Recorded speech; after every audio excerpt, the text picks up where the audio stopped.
जाति उन्मूलन पर बाबा साहब ने जो बात कही उसको हम बुलेट पॉइंट्स और में डिस्कस करने की कोशिश करेंगे। साथियों, इसमें जो बाबा साहब ने जाति प्रथा उन्मूलन जो है वो किताब शुरुआती दौर का जो है उसमें मैं मराठी किताब के जो है आपको लेटर्स जो आवश्यक है वो पढ़ के बताऊंगा और फिर बाद में उसमें बुलेट्स बताऊंगा। तो बाबा साहब का जो पहला पत्र है बाबा साहब को मिला वो सीधा सीधा पढ़ के बताता हूँ आपको। किताब से ले रहा हूँ। 12 डिसेंबर 1935 रोजी मला जातपात टोळक मंडळाचे सचिव श्री संतराम यांचे पुढील पत्र प्राप्त झाले। प्रिय डॉक्टर साहेब, 5 डिसेंबरच्या आपल्या पत्राबद्दल अनेक धन्यवाद। आपल्या संमतीशिवाय त्यात काही हानिकारक न वाटल्यामुळे मी ते वृत्तपत्रांना प्रसिद्धीसाठी दिले, त्याबद्दल मी आपली क्षमा मागतो।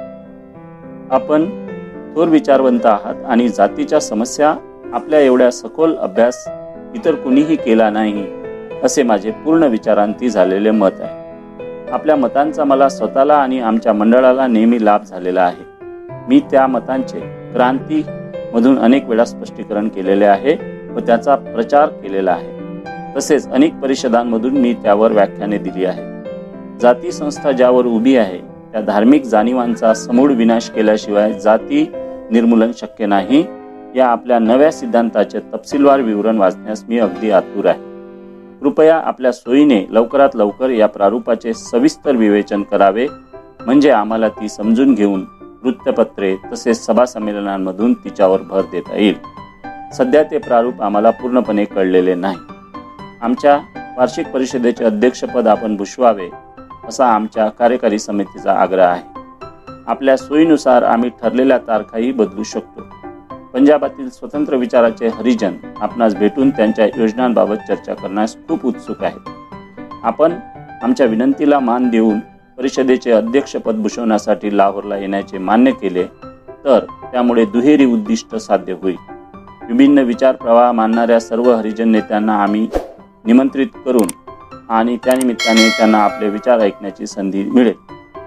आपण आमचे आमंत्रण स्वीकारावे म्हणून पाठपुरावा करण्याच्या दृष्टीने मुंबईत क्रिसमसच्या काळात आपणास भेटून आपल्याशी समग्र परिस्थितीची चर्चा करण्यासाठी मंडळाने आमचे सहाय्यक सचिव श्री इंद्र सिंग यांची नियुक्ती केली आहे।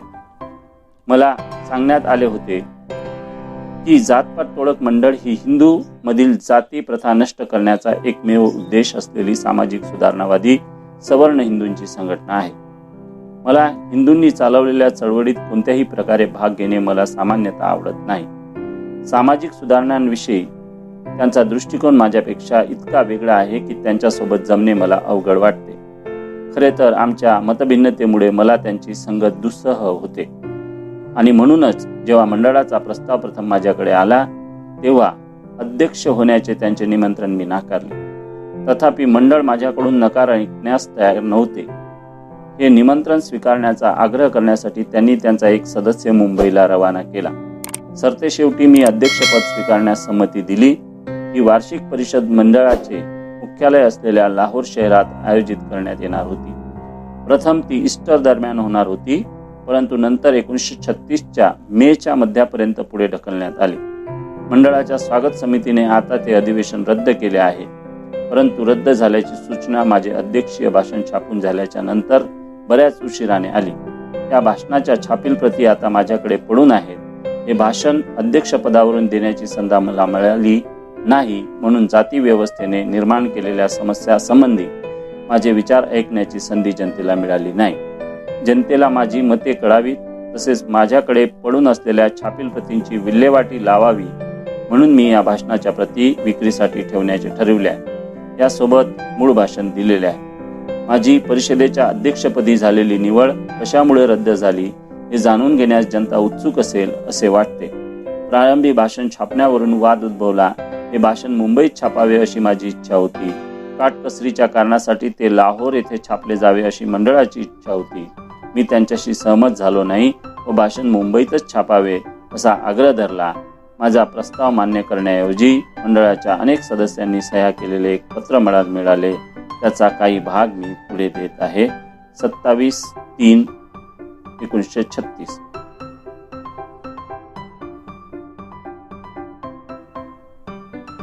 साथियों, ये जो मैंने आपको एक पत्र पढ़ के बताया है, उस पत्र के बाद में भी बहुत सारे पत्राचार हुआ जात पात टोलक मंडल और बाबा साहब के बीच।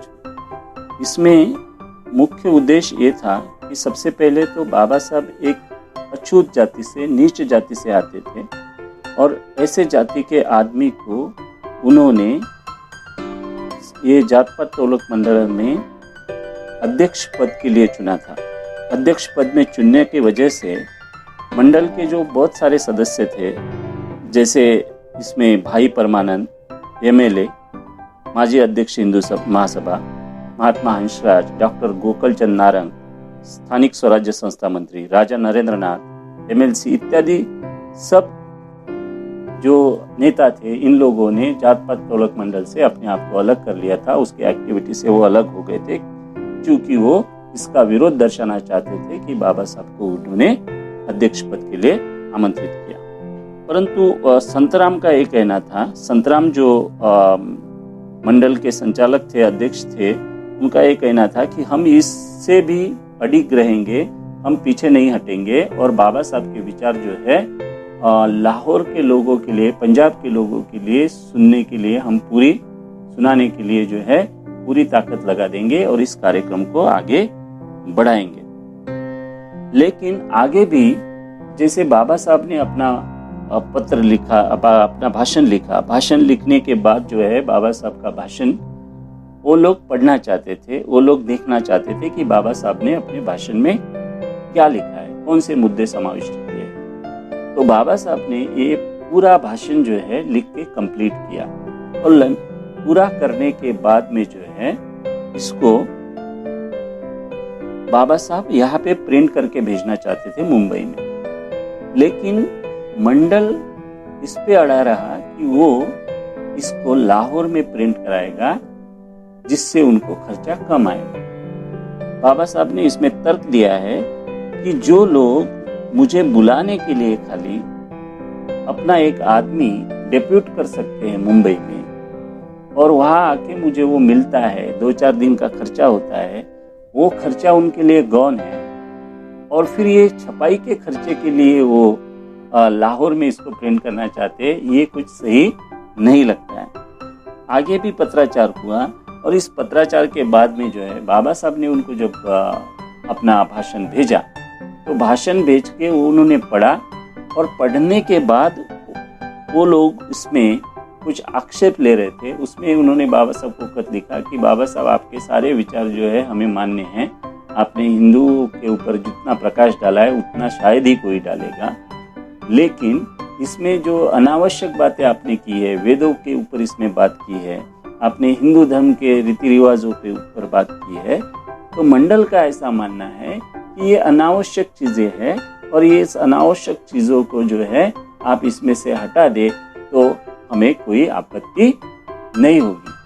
और उसमें उन्होंने ये भी जोड़ा कि आप शायद नहीं जानते हैं कि यहाँ पे कितना विरोध विद्रोह है कि आपको हमने बुलाया, इसके बावजूद भी हम आपका भाषण करवाना चाहते हैं, इसलिए आप हमारी इतनी सी बात मान लें।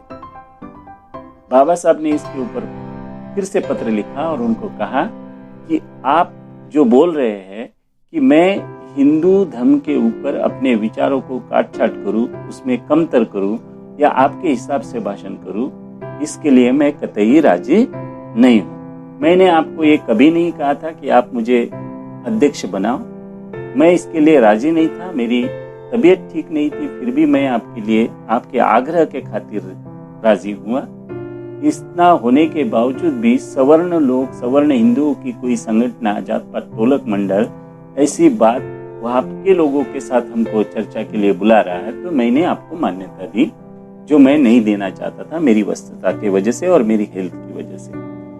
इसके बावजूद भी अगर आप मेरे से ये अपेक्षा करते हैं कि मैं हिंदू धर्म के ऊपर अपनी जो बात है उसमें कुछ कमतर करूं तो मैं आपको ये बता देना चाहता हूँ कि मैं उसका एक भी शब्द इधर से उधर करने वाला नहीं हूँ। इसको मैं कतई मानने वाला नहीं हूँ, चाहे आप मुझे अध्यक्ष रखे या ना रखे। उसके बाद में फिर जो है जात पात तोलक की मंडल की तरफ से बाबा साहब को पत्राचार हुआ और उन्होंने कहा कि बाबा साहब आप तो ज़्यादा गुस्सा कर गए, हम लोग तो ऐसा नहीं चाहते थे, हम लोग चाहते हैं कि आपका भाषण हो, आप थोड़ा बहुत इसमें फेरबदल करें। और चूंकि आपने 35 में ही ये उला में घोषणा कर दी है कि ये हिंदू कह के जो है मैं मरने वाला नहीं हूँ, तो ये आपका शायद हिंदू धर्म छोड़ने का ये आखिरी भाषण हो, ऐसा आपने उसमें लिखा है।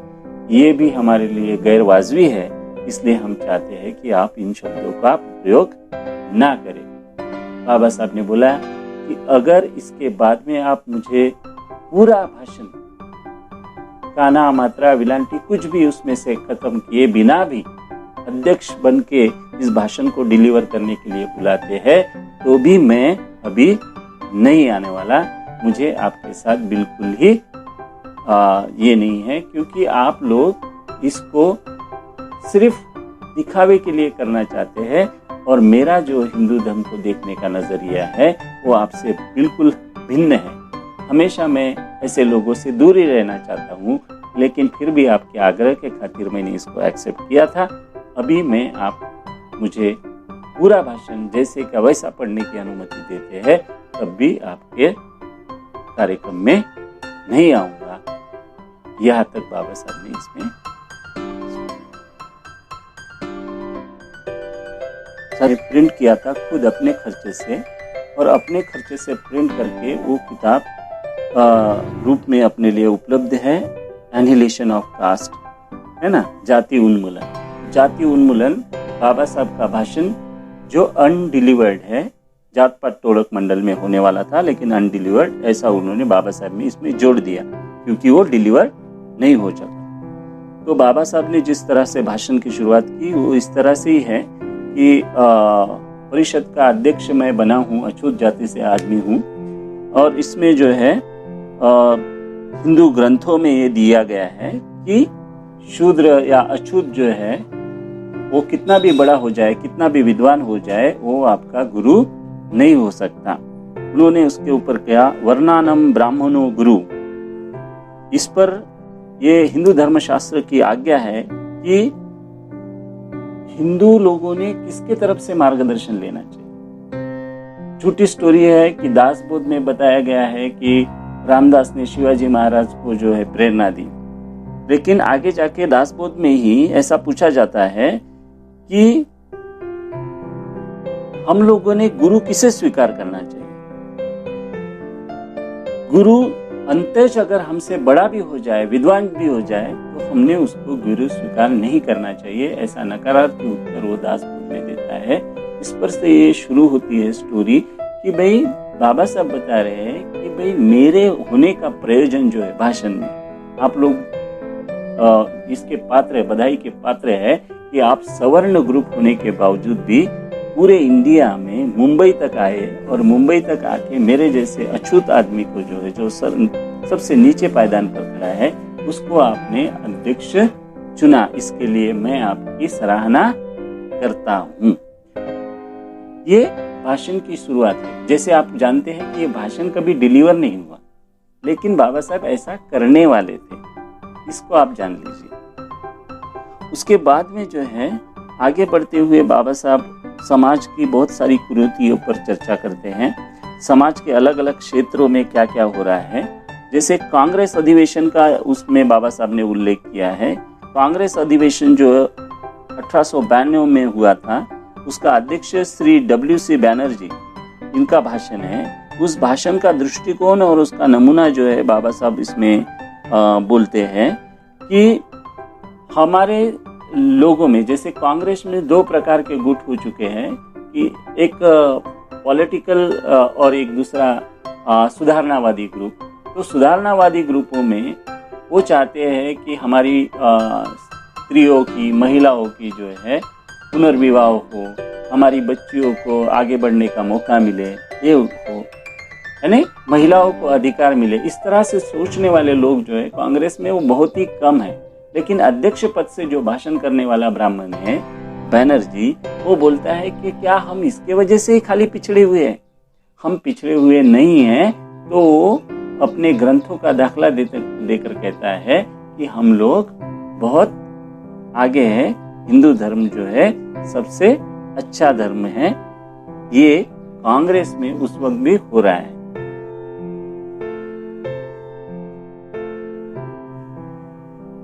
ये हिंदू धर्म की अच्छाई को खोड़ने के लिए उसकी कुरीतियां बाबा साहब ने इसमें बताई है।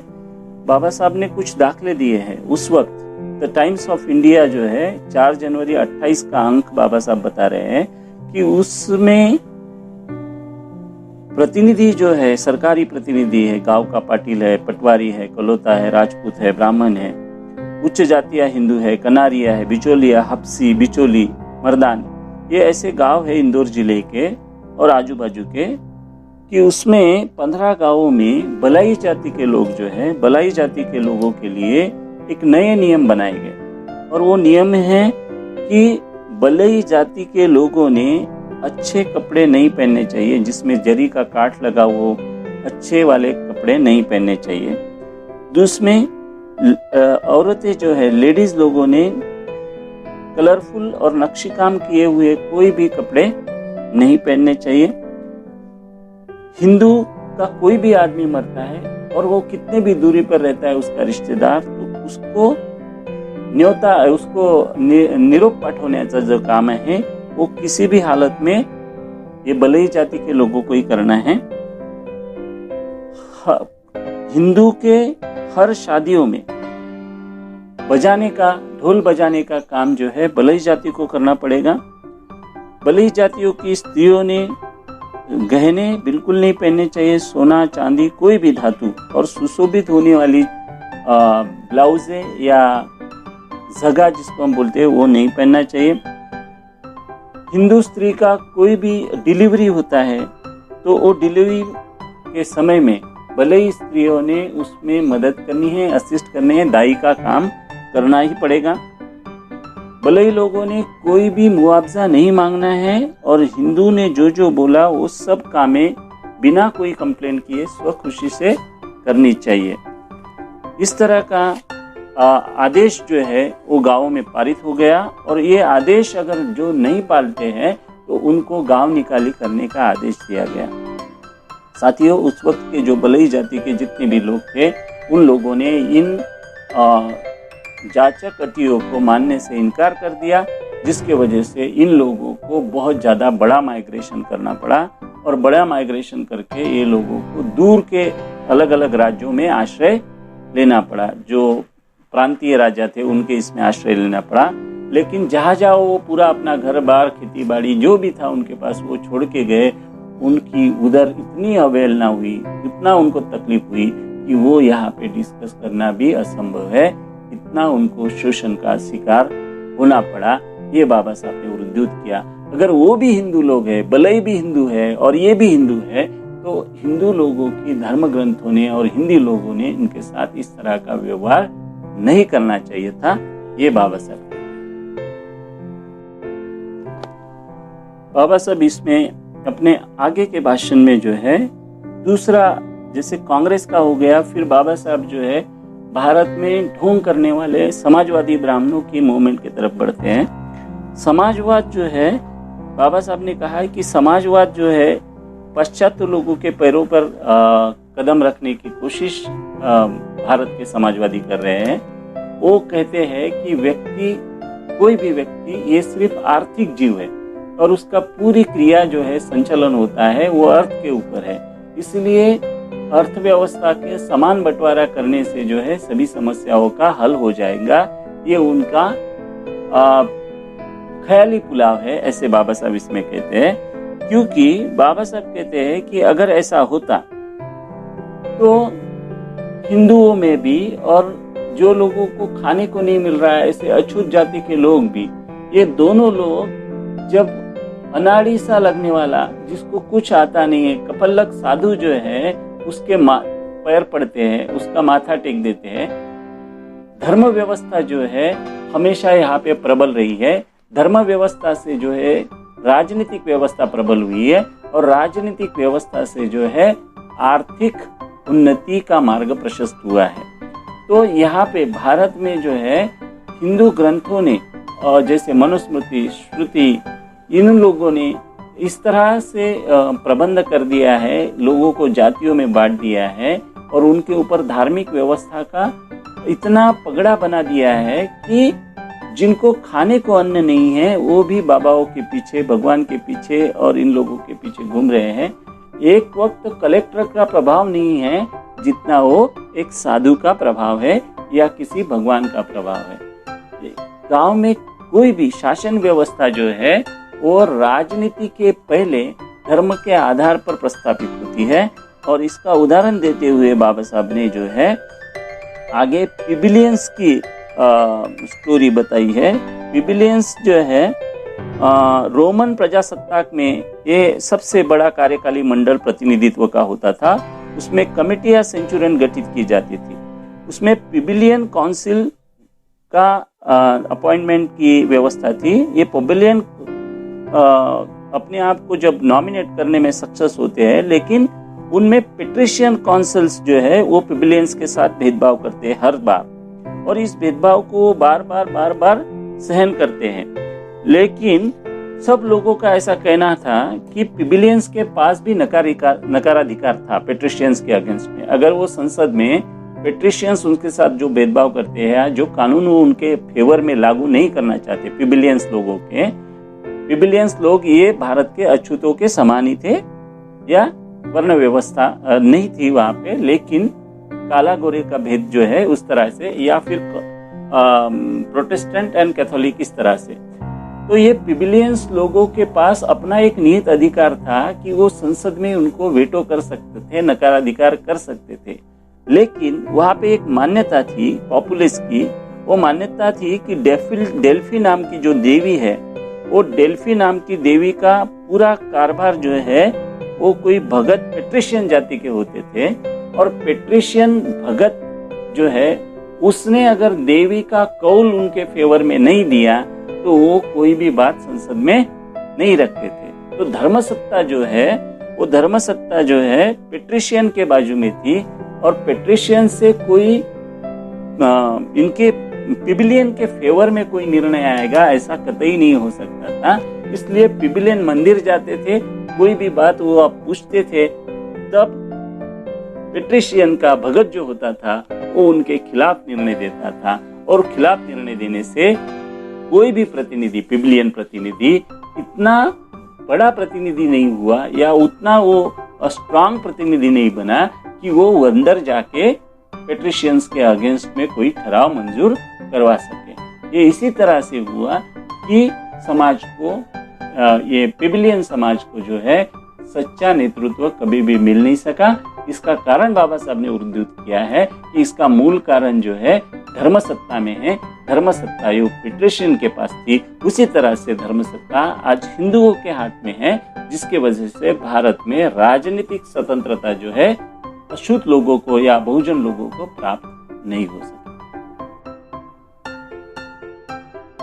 और इसमें आगे जो है बाबा साहब बोलते हैं कि हिंदू धर्म में जो लोग हैं, जैसे शूद्र, अति क्षुद्र, जो अस्पृश्य लोग हैं, उनमें बहुत सारे लोगों की परिस्थिति जैसे है वो जंगली, जैसे रामनिट्टी जिसको बोलते मराठी में, ऐसे लोग हैं।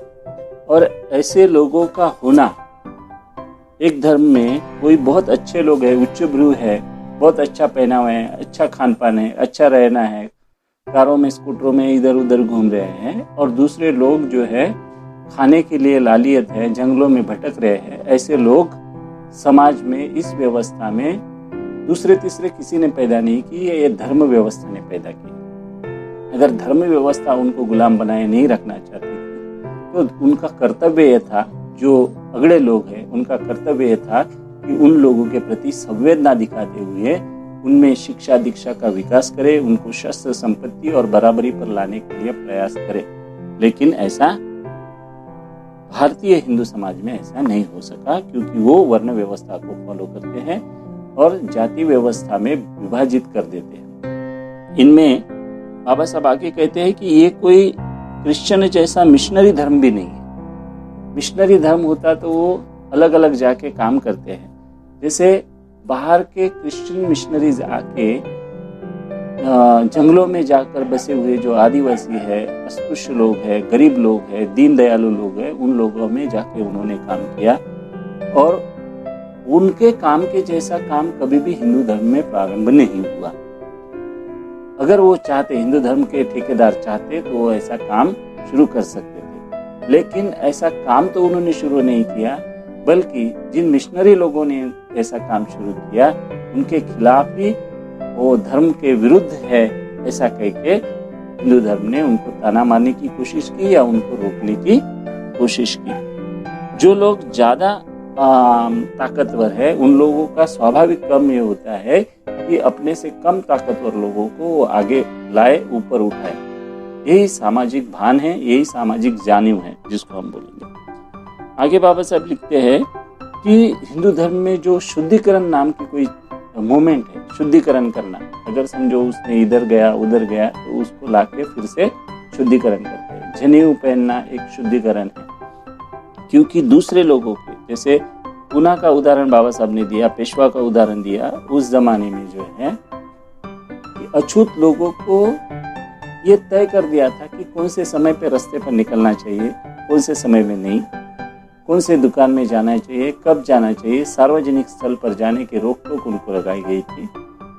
और पूना में पेशवा के ज़माने में तो इतना जटिल था कि उन लोगों को अपने कमर में झाड़ू बांधना पड़ता था, क्योंकि उनके पैर अशुभ है, अशुद्ध है, और वो रास्ते पर चलेंगे तो उसके वजह से खराब होने वाला दूसरा जो आदमी उच्च वर्ण का हिंदू है, वो अगर विटाळ होत असेल त्याच्यामध्ये तो उसको वो झाड़ू से पोंछ देगा। उनको गले में हांडी लटकाने के लिए मजबूर कर दिया था कि इधर उधर वो चलते वक्त थूके नहीं, और उनको अपने गले में काला धागा या हाथ में काला धागा बांधना पड़ता था, इससे वो जान जाए सवर्ण हिंदू कि ये सामने से जो आने वाला व्यक्ति है वो अस्पृश्य है और कहीं गलती से उसको स्पर्श ना करे। ये शुद्धिकरण की मूवमेंट ने भारत के हिंदू समाज को नष्ट भ्रष्ट कर दिया, तहस नहस कर दिया। इसमें बाबा साहब और एग्जाम्पल देते हैं कि जैसे मुस्लिम है, मुस्लिम का कद काठी थोड़ा अच्छा है, सिखों का कद काठी थोड़ा अच्छा है, लेकिन वो समूह में अल्पसंख्यक होने के बावजूद भी वो हिंदू धर्म से कई आगे है। क्योंकि मुस्लिम इसलिए आगे नहीं या क्रिश्चियन सिख इसलिए आगे नहीं है कि वो एक सिख जो है लाख सिखों के समान है, 1.25 लाख सिखों के समान है। एक मुस्लिम जो है वो अपने आप को लाख मुस्लिम के बराबर समझता है। ये इसलिए समझता है कि जब भी कोई विपदा आपत्ति अगर मुस्लिम व्यक्ति पर आती है तो सारे मुस्लिम लोग जो है उस एरिया के, उस मोहल्ले के जो है उसके बचाव में, उसके पक्ष में आगे आ जाते हैं। वैसे ही क्रिश्चियन लोगों में अगर कुछ होता है या अपना सिख लोगों में कुछ होता है तो सिख लोग भी अपने अपने साथियों के मोहल्ले में बचाने के लिए उनका सामने आ जाते हैं, आगे आ जाते हैं। लेकिन ये हिंदू समाज में असंभव सी बात है, क्योंकि इसमें जातियों में तो विभाजित लोग है ही, लेकिन उनमें उपजातियों में भी विभाजन कर दिया गया है। कोई बोलेगा कि उपजाति नाम के लिए है, लेकिन उपजाति की वजह से तो वो आते नहीं इकट्ठा, साथ ही जातियां बटकर जो रह गई। अभी तब के जमाने में बाबा साहब बोलते हैं कि 4000 जातियों में लोग बटे हुए हैं और 4 कंपू में बटे हुए हैं चातुर्वर्ण व्यवस्था में। ब्राह्मण है, क्षत्रिय है, वैश्य है, शूद्र, अतिशूद्र। ऐसा अगर समझो काम के आधार पर भी इनका विभाजन हुआ है तो वो भी पूरी तरह से गलत है। वो काम के आधार पर उनका विभाजन नहीं है। सिख और मुसलमान अपने आप को अकेला महसूस नहीं करता, बल्कि हिंदुओं में हर कोई अपने आप को अकेला महसूस करता है, जिसके वजह से इस धर्म का प्रगति कभी भी नहीं हो सके। जिस मात्रा में होनी चाहिए उस मात्रा में प्रगति नहीं हुई। उनको ऐसे ब्लॉक कर दिया गया है, अछूतों को जिस तरह से ब्लॉक कर दिया है, शूद्रों को जैसे ब्लॉक कर दिया है, कि वो सेवा तो करे, लेकिन उसके बदले में वो कुछ धन की, द्रव्य की चाह ना रखे। अस्पृश्यों के लिए तो उससे भी बदतर कर दिया गया है कि वो इसमें से कोई भी अपेक्षा करने के लायक भी नहीं है, इवन टच करने के वो लायक नहीं है। इसके ऊपर उद्धृत करते हुए बाबा साहब ने मराठी में ये कहा था की परिस्थिती ऐसी आहे हिंदू समाज में की थोर लहानांना तुडवतात, सबल दुर्बलांना बडवतात, क्रूर लोकांना भीती नाही, दयाळूंना धैर्य नाही आणि सुज्ञांना क्षती नाही असे दिसते। हिंदूंचे देव सुद्धा त्यांच्यापासून अंतर राखूनच असतात। हिंदू के भगवान भी उनको बचाने के लिए नहीं आते। ऐसी परिस्थिति, ऐसी उदासीनता और ऐसी कठिनाई भरी परिस्थिति में कोई समाज प्रगति नहीं कर सकता। इसलिए इस समाज में जो कंपार्टमेंट बने हैं उसको तोड़े बगैर जो है हिंदू धर्म का प्रबल होना, हिंदू धर्म में अच्छाई लाना संभव नहीं है, ऐसे बाबा साहब अपने उद्धरण में आगे कहते हैं कि चातुर्वर्ण व्यवस्था पूरी तरह फंस गई है। चातुर्वर्ण अव्यवहार्य है, हानिकारक है और पूरी तरह से नाकाम है। इस नाकाम व्यवस्था से बने रहना, टिके रहना ये किसी भी समाज के प्रगतिशील व्यक्ति का या जीवित व्यक्ति का उद्धरण नहीं हो सकता। इसलिए समस्त का पालन करते हैं। उनको अगर इसमें कोई चेंज करना है, इस समाज में बदलाव लाना है, तो इस समाज में बदलाव लाने के लिए जो श्रुतियों वेद जो बोला है उसके ऊपर प्रकाश करना चाहिए। बाबा साहब ने शुरुआत में ही लिखा था, शुरुआत में ही बुद्ध का उदाहरण दिया था कि जो लोग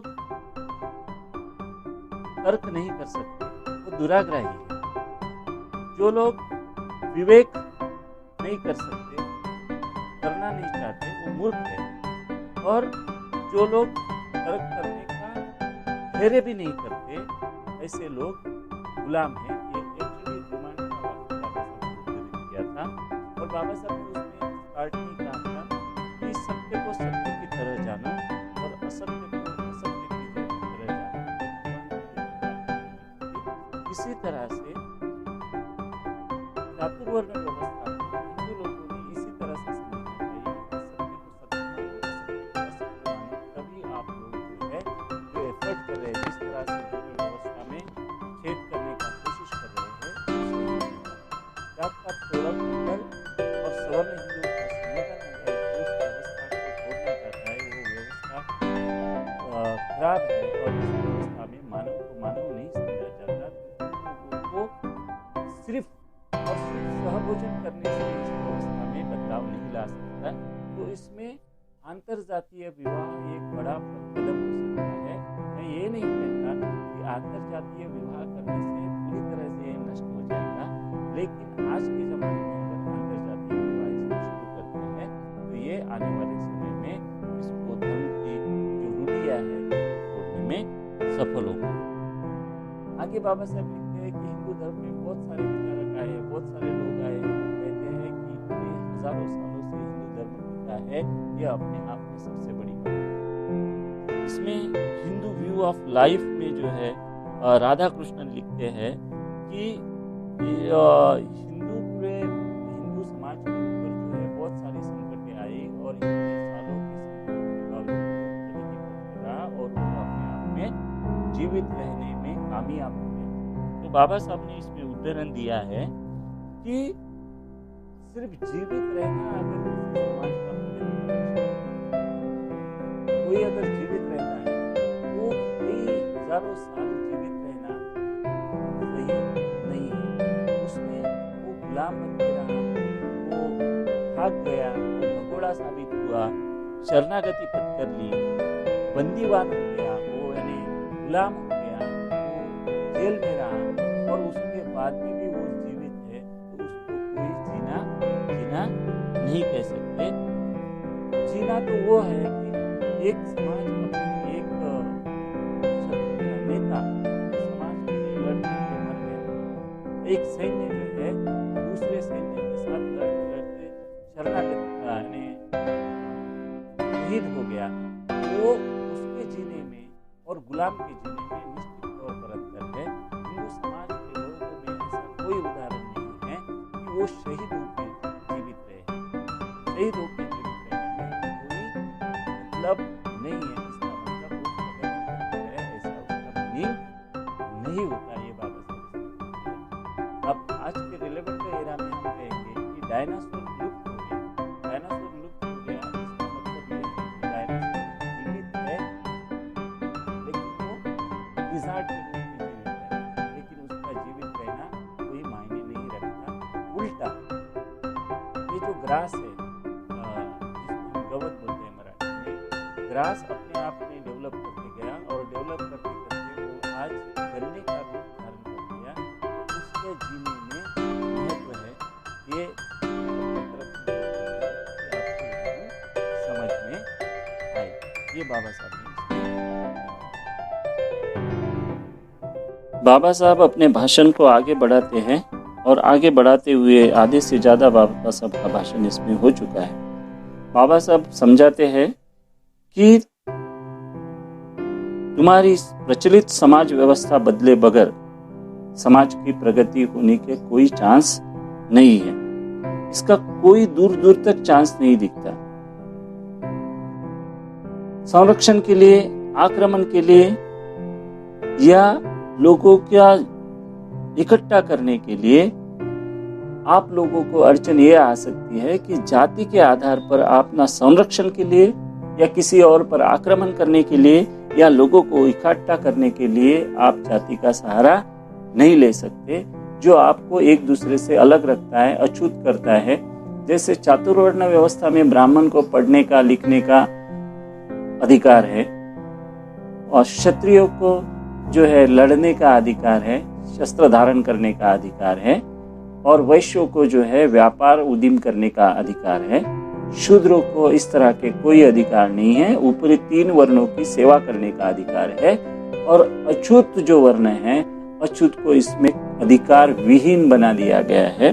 ऐसे लोगों के साथ लेके अलग अलग कंपार्टमेंट बनने के बाद में जिसको आप टच नहीं कर सकते, ऐसे लोगों को लेकर आप कोई भी राष्ट्र की निर्मिति नहीं कर सकते। अगर राष्ट्र निर्मिति करनी है तो हम लोगों को, अगर हम जेन्युइन हैं, हम लोगों का ये प्रयास सही है और जात पात तोड़क मंडल सवर्ण हिंदुओं का भी ये प्रयास अगर सही है, अगर वो इसमें दिखावा नहीं करना चाहते हैं, तो आप लोगों को धर्म का जो व्यवस्था है, व्यवस्था पर आक्षेप किए बगैर, इस व्यवस्था को क्वेश्चन किए बगैर, इस व्यवस्था में क्वेश्चन को करेक्ट किए बगैर, सिर्फ क्वेश्चन करना नहीं, उस क्वेश्चन का समाधान ढूंढने तक अगर समाज व्यवस्था आगे विकसित नहीं करते हैं, तो हम लोग कोई भी हिंदू समाज, प्रगतिशील समाज नहीं बना पाएंगे।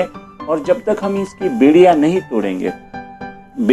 तोड़ेंगे तो हमारा जितना भी प्रयोजन हम कर रहे हैं, जो भी हम करने की कोशिश कर रहे हैं, वो सब व्यर्थ हो जाएगा।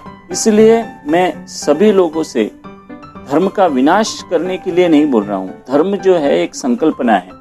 धर्म संकल्पना है कि वो आपको जीने का स्टाइल है, लाइफ स्टाइल है। हर इसके लिए धर्म जरूरी है, लेकिन धर्म का विनाश करने की संकल्पना जिस तरह से मैं बोल रहा हूँ, उस तरह से आपको शायद समझ में नहीं आ रही होगी। धर्म का विनाश बोले तो जो आपको अलग रखता है, आदमी को आदमी नहीं कहने देता, उसको आपको तोड़ना पड़ेगा कि नहीं तोड़ना पड़ेगा। धर्म आपके बाकी लोगों को जो अधिकार नहीं देता है, वो अधिकार आपको देने पड़ेंगे कि नहीं देने पड़ेंगे। आप अगर कंपार्टमेंट बना के चलते हैं, कितना भी नष्ट भ्रष्ट ब्राह्मण है वो पुरोहित्य करेगा, जरूर करेगा। ऐसे बहुत सारे ब्राह्मण मित्र बाबा साहब बोलते हैं, मैंने देखे हैं कि जो पुरोहित्य नहीं करना चाहते लेकिन उसको करना पड़ रहा है, और बहुत सारे लोग जो पुरोहित्य के लायक नहीं हैं वो भी पुरोहित्य कर रहे हैं। उसको दाद हो, खाज हो, कोड़ा हो, काला हो, नाटा हो, बोल नहीं सकता, उसमें लाखों कुरीतियां हो, ऐसा व्यक्ति भी आपका मंदिर का पुजारी और पुरोहित्य कर सकता है और लाखों लोग आके उसके चरण स्पर्श करेंगे। क्षत्रिय जिसके बाहु में बल नहीं है, बल नहीं है, वो तलवार धारण नहीं कर सकता है, फिर भी उसको जबरदस्ती आपको तलवार धारण करनी है और वो लड़ेगा नहीं लड़ेगा, वो डरपोक है, फिर भी उसको क्षत्रिय होने के नाते शस्त्र धारण करना है। ये कैसी विडंबना है। वैश्य जो व्यापार नहीं करना चाहता, इसको बावजूद भी उसको व्यापार करने के लिए आप मजबूर कर रहे हैं। और जो नीचे के तबके हैं, जो अस्पृश्य जातियां हैं, शूद्र लोग हैं, उनमें बढ़ने वाली ख्वाहिशें जो है, उनमें जो शक्ति है, उस शक्ति का आप अवमूल्यन कर रहे हैं, उसको नष्ट भ्रष्ट कर रहे हैं। अगर आप सबको एक समान मौका देते हैं तो मैं ये कहूंगा कि ब्राह्मण के लिए जैसा आप पौरोहित्य है, उसी तरह से हर वर्ग में पौरोहित्य बनने के लिए चांस दिया जाना चाहिए। उसके लिए मैं यहाँ तक कहूंगा कि उसके लिए कोई मिनिमम एजुकेशन रखना चाहिए, उसके लिए कम से कम कोई डिग्री धारण करनी चाहिए, और वो डिग्री के साथ में उनकी एग्जाम करके उनको हर जाति में, हर समूह में जो है पुरोहित बनने का मौका देना चाहिए। तब हम इसके धर्म का विनाश की संकल्पना को समझ पाएंगे। अगर क्षत्रिय जो नहीं लड़ना चाहता उससे आप लड़वाएंगे तो युद्ध पक्की तौर पर हार जाएंगे। लेकिन जो जंगलों में घूमने वाला आदिवासी है, उसके पास साहस है, उसके पास रानटीपना है, उसके पास ताकत है, उसकी ताकत का अगर इस्तेमाल करते हैं तो आपका हर युद्ध जीतना लगभग संभव है, अगर उसके हाथ में आप शस्त्र थमा देते हैं। जो वैश्य व्यापार बिल्कुल नहीं करना चाहता, वैसे व्यक्ति को आप उसको करने के लिए मजबूर कर रहे हैं। और जो शूद्र या अति शूद्र जो व्यापार करना चाहता है, अपने समाज को आगे बढ़ाना चाहता है, अपने कुटुंब को आगे बढ़ाना चाहता है, उसको नहीं करने देने, ये कहाँ का न्याय है। इसका मतलब है कि हमारा धर्म ये न्याय संगत नहीं है, ये ना भगवान ने बनाया है। ये सिर्फ और सिर्फ धर्म जो होता है वो जीवन जीने की पद्धति होती है और अगली पीढ़ी के लिए ट्रांसफर करने वाला जो सही है वो ट्रांसफर करने वाला धर्म होता है। लेकिन इसमें हम लोग उसके साथ चिपके हुए हैं, हम उसको नष्ट नहीं करना चाहते। इसका मतलब है बौद्धिक ईमानदार हम लोग नहीं है। प्राय बाबा साहब कहते हैं कि समाज का बुद्धिजीवी वर्ग ही वो होता है जो इसको नष्ट भ्रष्ट करने की ताकत रखता है, और वो एनालिसिस करके आने वाली पीढ़ी को कौन सा हैंडओवर करना चाहिए ये तय करता है। इसलिए ये जात पात तोड़क मंडल के माध्यम से बाबा साहब सवर्ण हिंदुओं को आगाह करना चाहते हैं कि अगर आप सही धर्म की संकल्पना रखते हैं और आगे धर्म को बढ़ाना चाहते हैं तो मैंने जो सुझाव दिए हैं उसके ऊपर अमल करना पड़ेगा। तो ही इस कॉन्फ्रेंस का, इस मेरा अध्यक्षीय भाषण का महत्व है, अन्यथा इसका कोई महत्व नहीं है। ऐसा बाबा साहब आगे लिखते हैं, आगे बोलते हैं।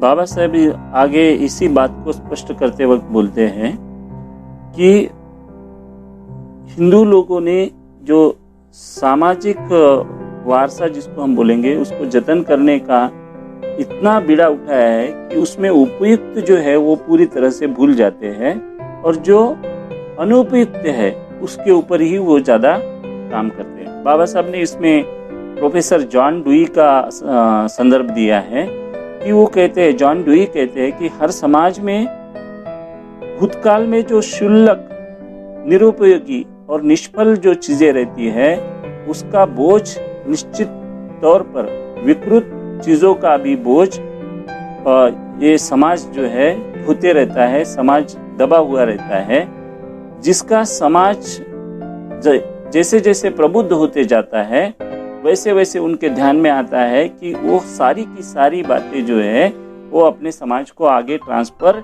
नहीं कर पाएंगे या नहीं कर सकते हैं, और दूसरी पीढ़ी तक वो पहुंचाने के लिए, सारी बातें पहुंचाने के लिए अभी की वर्तमान की पीढ़ी जिम्मेदार नहीं है।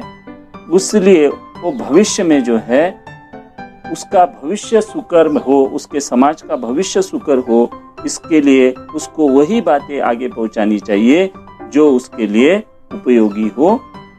ये बाबा साहब ने उद्धृत किया है। फिर बाबा साहब ने फ्रेंच राज्य क्रांति की जो परिवर्तन की बातें हैं उसके बारे में बोला है कि बर्कले जो है, ये बर्कले फ्रेंच राज्य क्रांति को बहुत ज्यादा विरोध करता था। इसके विरोध करने के बावजूद भी बर्कले को भी ये मानना पड़ा कि परिवर्तन के साधन के सिवा राज्य कुछ भी जतन करने के लायक नहीं रहता, उसको वही चीजें जतन करनी पड़ेगी जो उसके लिए उपयोगी है, समाज के लिए उपयोगी है।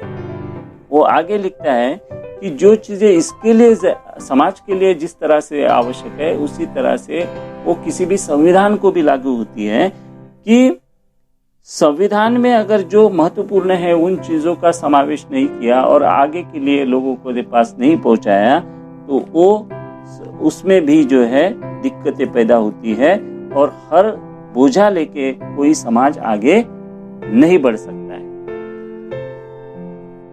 तीसरी बात इसमें बाबा साहब ने हिंदुओं के लिए कही है कि आदर्श देने वाला स्रोत जो है वो भूतकाल में नहीं मिलेगा।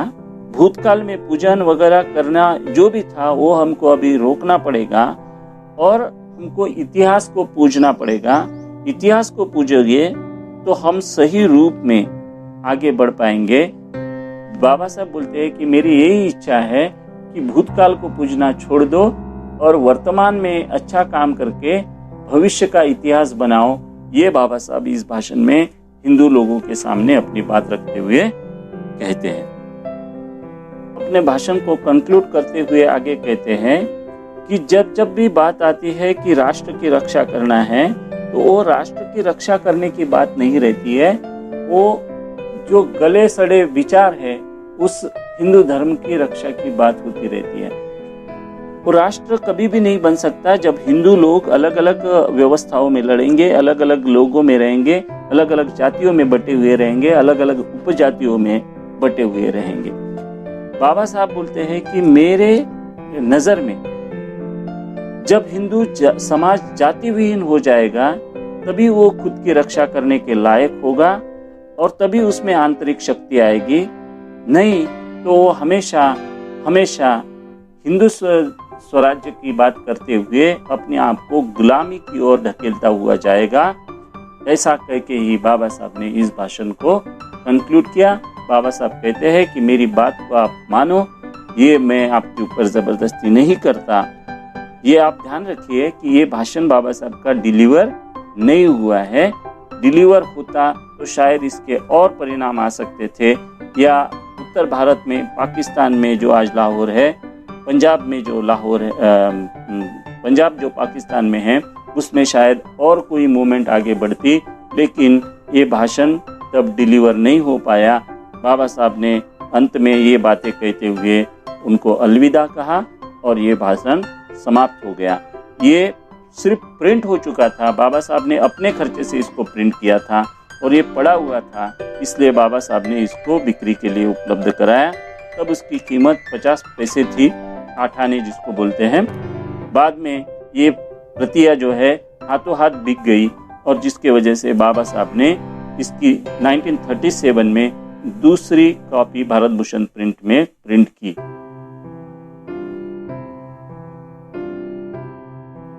बाबा साहब का भाषण प्रिंट होके जब बाहर आया तो वो लोगों के लिए उपलब्ध था। एक कॉपियाँ बिकी, कॉपियाँ पढ़ी गई और इसमें ये गांधी ने भी पढ़ी, मिस्टर गांधी ने। मिस्टर गांधी ने इसके ऊपर बाबा साहब के भाषण की समीक्षा की और समीक्षा में गांधी का कहना यह था कि डॉक्टर आम्बेडकर ने जो जो बातें कही है, जाति के विरोध में कही है, वर्ण के विरोध में कही है, और बाबा साहब इसका विरोध निश्चित तौर पर करेंगे, इसके बारे में हम लोगों को आश्चर्य नहीं करना चाहिए।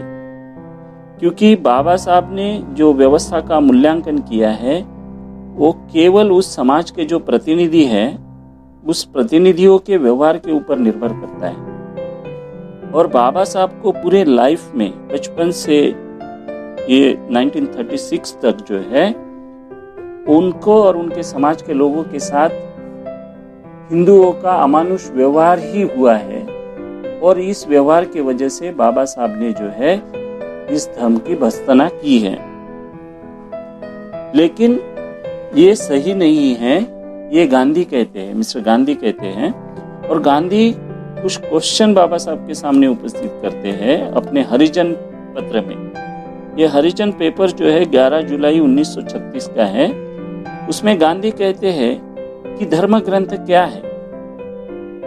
2, सभी छपी हुई संहिता जो है वो अविभाज्य नहीं है। उसमें से बहुत सारा भाग अनधिकृत हो सकता है, प्रक्षिप्त हो सकता है या इन्फिल्ट्रेटेड हो सकता है।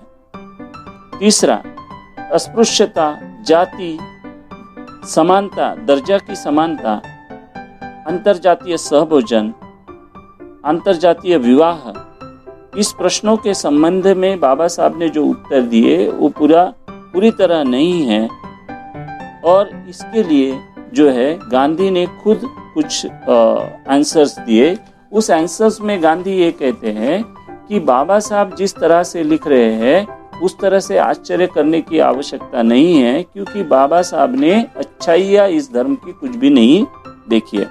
बाबा साहब जो भी मत बना रहे हैं वो सिर्फ बुराइयों को देख के बना रहे हैं। गांधी कहते हैं कि कोई भी समाज की कोई भी चीज की समीक्षा या कोई भी चीज का उद्धरण सिर्फ उसकी गलत चीजों से नहीं कर सकते, तो उसमें जो सही चीजें हैं वो सही चीजें भी दिखानी चाहिए। जैसे वो बोलते हैं कि इसमें ज्ञानदेव से लेके तिरुवली से लेके ऐसे कई संत हो गए संतों ने ये मूवमेंट को आगे बढ़ाया, इस समाज के बारे में अच्छी अच्छी बातें कही। और ये अच्छी बातें बाबा साहब को इसमें दिखाई नहीं दी। बाबा साहब को ये नहीं भूलना चाहिए कि हिंदू धर्म सर्वश्रेष्ठ धर्म है और इसमें जाति व्यवस्था को प्रमुखता नहीं दी गई है, तो वर्ण व्यवस्था को ज्यादा प्रमुखता दी है।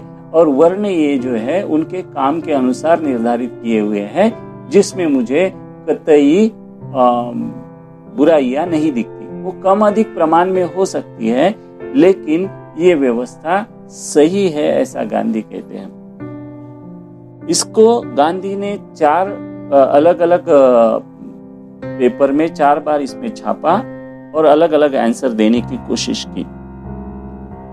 ये 11 जुलाई से शुरू हुआ और हरिजन के 15 अगस्त 36 के अंक तक इन्होंने इसमें छापते रहे।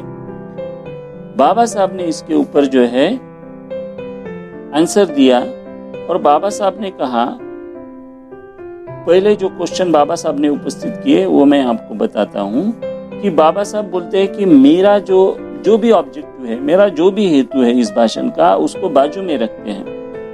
उसके बावजूद मैं आपसे कुछ प्रश्न पूछना चाहता हूँ कि जातियों ने हिंदू समाज का बुरा किया है या नहीं? चातुर्वर्ण व्यवस्था जो है उसका पुनर्गठन अशक्य है या हम उसको पुनर्गठन कर सकते हैं, या ये जैसी गागर फूटी हुई है वैसे ही इसको चलने देना चाहते हैं? क्या कोई अपने सद्गुण के आधार पर आगे नहीं बढ़ सकता? 3, चातुर्वर्ण व्यवस्था का पुनर्गठन हानिकारक है या वर्ण व्यवस्था के लिए सही है? ये ज्ञान संपादन की जो है संधि किसी को भी डिनाई नहीं करनी चाहिए। क्या ये कष्टीकरण नहीं है, ऐसा बाबा साहब पूछते हैं। हिंदू समाज का पुनर्गठन स्वातंत्र्य, समता और बंधुता, ये न्याय तत्वों को मान्यता देने वाला है कि नहीं है? ये उद्दिष्ट साध्य करने के लिए जो है इसमें धार्मिक पवित्र जो जिसको बुर्खा पहना हुआ है उसको तोड़ने की आवश्यकता है या नहीं है?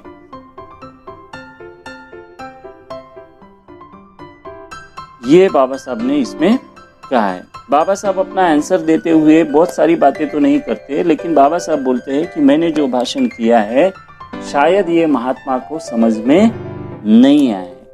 मेरा भाषण दूसरे विचारों पर है और महात्मा जो है दूसरी तरफ इसको लेके जाने की कोशिश कर रहे हैं। महात्मा जो है मेरा पर्सनल व्यू को इंट्रोड्यूस करना चाह रहे हैं और मैं इसमें सर्व समावेशक समाज की भलाई की बात कर रहा हूँ।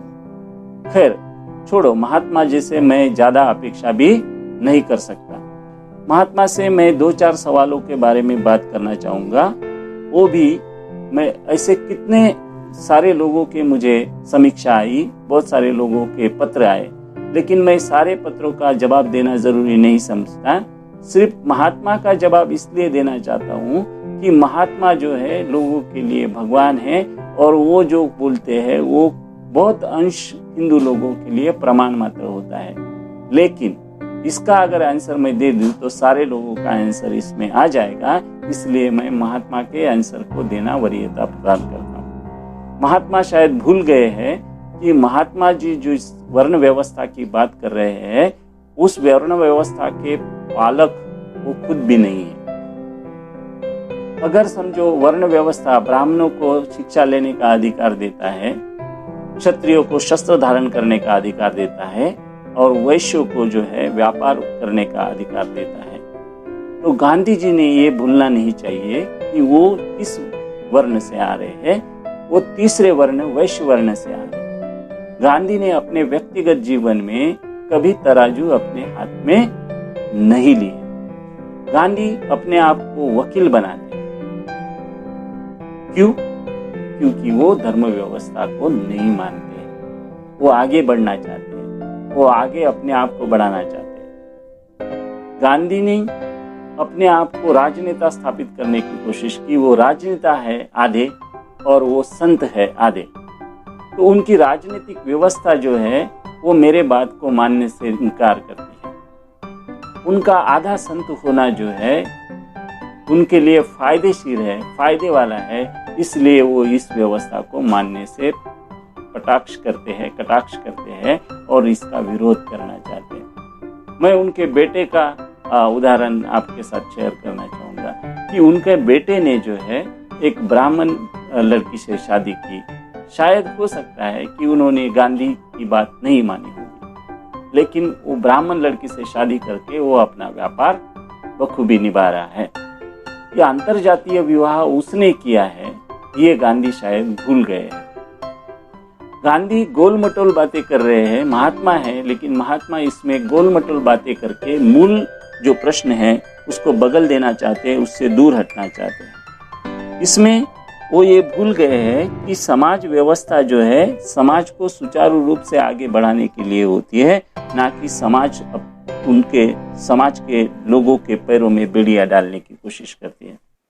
इस व्यवस्था में वो ये भूल गए हैं कि राजनीतिक, सामाजिक, आर्थिक न्याय, सामाजिक बंधुता की रक्षा करने की जिम्मेदारी जो है हमेशा उस समाज के जो है बुद्धिजीवी कहने वाले लोगों के ऊपर निर्भर होती है। राजनेता और संत शायद ये भूल गए हैं कि उनकी भी ये जिम्मेदारी थी कि वो इस व्यवस्था को नष्ट करने की कोशिश करें। लेकिन जब वो पोषक होती है, अपने प्रति फायदेशीर होती है, तब आमतौर पर देखा गया है कि हिंदू समाज का कोई भी नेता जो है इसकी खिलाफत करने के लिए आगे नहीं आता। वैसे ही गांधी तो बड़े राजनेता बनने की कोशिश कर रहे हैं, इसलिए वो इसकी खिलाफत कतई नहीं करेंगे। मैं उनसे अपेक्षा भी नहीं करना चाहूँगा कि वो इसको खिलाफत करेंगे। उनको मैं धन्यवाद देता हूँ कि वो अपने तरफ ही सीमित रहे। मेरे जो विचार थे वो मैं स्पष्ट रूप से रखना चाहता था। मैंने अपने विचार लोगों के लिए रखे हैं। लोग इसकी सही समीक्षा करेंगे और आगे कोई इसकी समीक्षा कैसे करता है इसके ऊपर निर्भर नहीं है। मैं इस व्यवस्था को नष्ट करने के लिए ही अपना जीवन के सारे कार्य करता रहूंगा, ये बाबा साहब ने अपने इस भाषण में कहा। और इस तरह से जाति व्यवस्था का निर्मूलन, ये जो भाषण है बाबा साहब का, ये हर जगह पे जो है सराहा गया। ये हर जगह पे इसको वाहवाही मिली और इस किताब ने कई लोगों के रिसेंट एरा में भी कई लोगों के जो है आंखें खोली और ये इसमें मील का पत्थर साबित हुआ। धन्यवाद। जय भीम।